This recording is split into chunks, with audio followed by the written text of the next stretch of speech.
Buenas tardes, mi nombre es Flor Ángel Peña, estudiante en la UNEYES, Núcleo Guanar, Estado Portuguesa, cursante del segundo año en la carrera de Derecho, modalidad semipresencial. Cumpliendo con lo establecido en el contenido programativo y la rúbrica de evaluación de su proyecto Derecho Penal 1, el cual es impartido por la profesora Marlene Abreu, el módulo 3 corresponde a una exposición que trata sobre la introducción a la teoría del delito, específicamente los elementos del delito. Mi punto a tratar es sobre el cuarto elemento, que es sobre la culpabilidad. La culpabilidad en el derecho penal es la conciencia de la antijuricidad de la conducta, ¿verdad? Esto quiere decir que supone la reprochabilidad del hecho ya calificado como típico y antijurídico.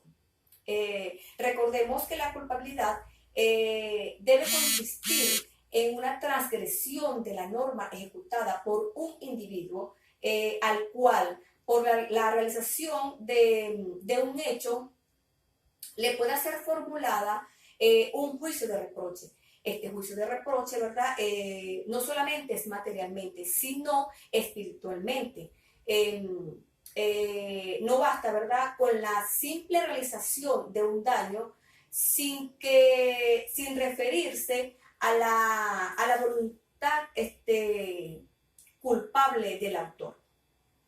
En cuanto a la concepción psicológica, esta considera a la culpabilidad como elemento psicológico con el cual se indica que para la existencia del delito, ¿verdad?, se exige que debe haber un nexo psíquico entre el sujeto y su hecho, ¿verdad?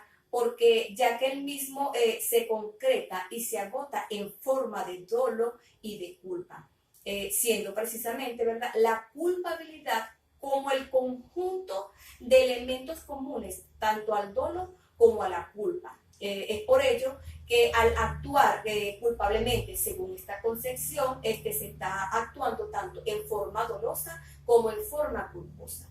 Sobre el concepto normativo de juicio de reproche, este es un juicio de reproche personal que se dirige al sujeto por haber violado un determinado comportamiento psicológico, tanto los deberes que le impone el ordenamiento jurídico penal tendiente a regular la vida social, o como el juicio de reproche personal que se dirige al sujeto, ¿verdad?, por haberse comportado en forma diversa a la que es exigida por el ordenamiento jurídico penal.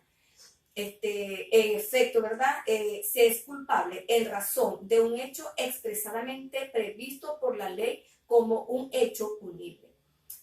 Asimismo, ¿verdad?, este juicio de reproche o de culpabilidad, como se le conoce, es el que se le realiza, como dije anteriormente, al sujeto activo por haber violado con su conducta psicológica el deber contenido en la norma que le imponía un hacer o un no hacer, ¿verdad? Que protegía un bien jurídico.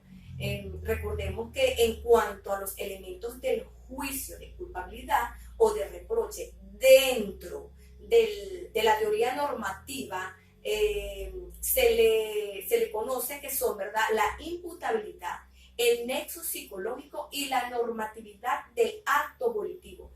Este último significa exigibilidad de otra conducta.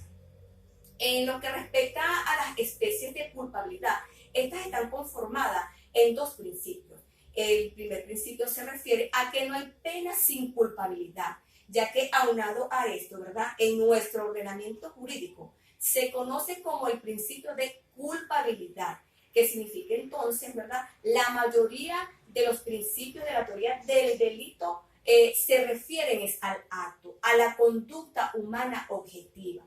Es por ello, ¿verdad?, que ninguna es suficiente para fundamentar la pena. Cabe agregar también que la culpabilidad es de este modo último y decisivo fundamento de la pena, ya que la misma contiene la participación subjetiva en su plenitud valorativa, que es el acto interior reprochable y convirtiéndolo en un hecho humano susceptible de valoración ético-social. Como segundo principio de la especie de la culpabilidad, esta se refiere a que la medida de la culpabilidad es la medida de la pena, ¿verdad?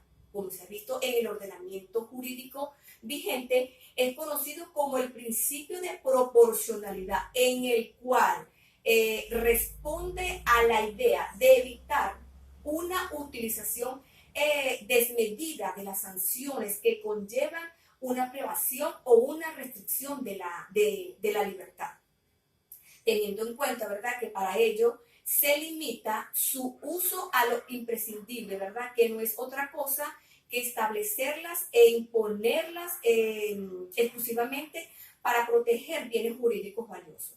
También, ¿verdad?, al mismo tiempo, en este principio de proporcionalidad, suelen estudiarse dos sentidos, como lo son el sentido amplio y el sentido estricto. Este último sentido se encuentra recogido dentro del primero, ¿verdad?